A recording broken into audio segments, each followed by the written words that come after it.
Hi everybody, this is Umar from Tutorials Hub and welcome back to another video. Today we will be discussing how to remove taxes from Shopify. So before we discuss this in detail, you can head over to the link in the description to simply donate to our channel. That is going to be super helpful and highly appreciated. Now if you want to remove taxes from Shopify, we have a couple of tips in here that you can follow. You cannot completely remove the taxes, but you can override and minimize the effect. So now it says that tax override and exemptions taxes are calculated automatically within Shopify, but you can override these taxes raised for greater control over taxes that you charge.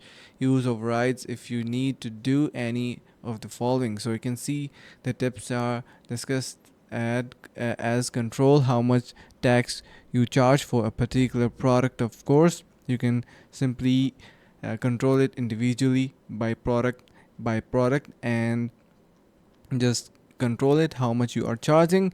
After that, you can handle tax exceptions and exemptions.